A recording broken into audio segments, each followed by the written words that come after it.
It is day 21 of living a creative life. Today I wrote a love poem inspired by something my boyfriend said last night in passing.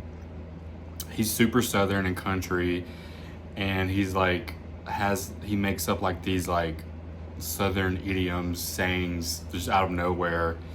And a coworker said something about her being old or like having a birthday, and he says something to her like, well, it won't be too long, you go around the sun, you're gonna end up back in the dirt.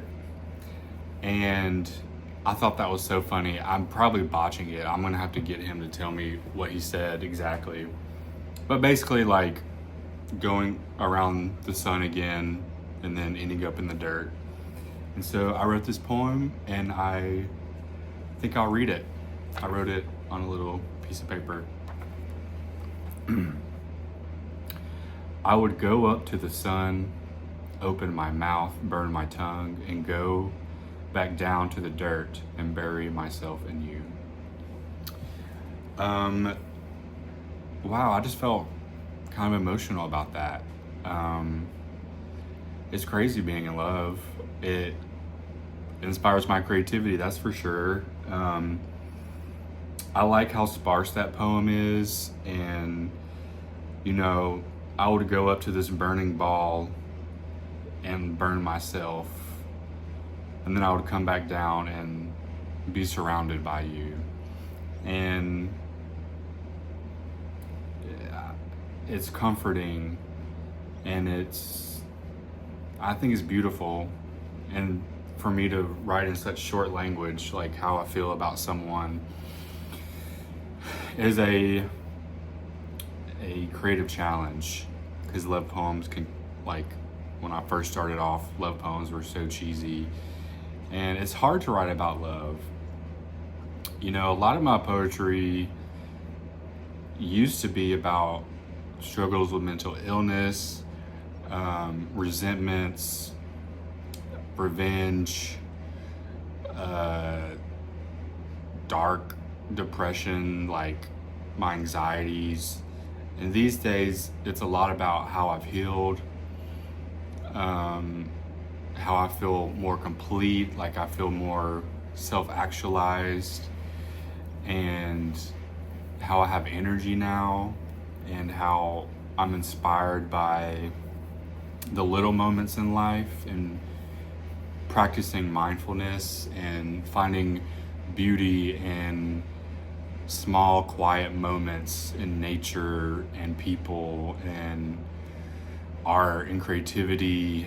And I'm so glad that I've come so far, and I find myself in a good place where I feel more loving and open and accepting and more curious instead of judgmental. Still gotta work on that, but it's a process. But I thought I would just share that little poem. I had a snow day today. The school was closed, and I had a very quiet morning reading the work of art, which is like fired off so many ideas in me. Like, I'm reading right now the interview with the author of Salt, Fat, Acid, and Heat, Samin Nosrat, and her drive and determination to create a book based off of philosophy is something that's so simple as 4 things, and that's like exactly what I want to do with my 4 codes of creative energy. Condition, contemplate, craft, and community. And I have plans to expand that. And there's an email that she wrote to somebody, like asking to collaborate, asked to help them on it. It made me feel less alone. She says, if I'm stalking you, well, the answer is yes.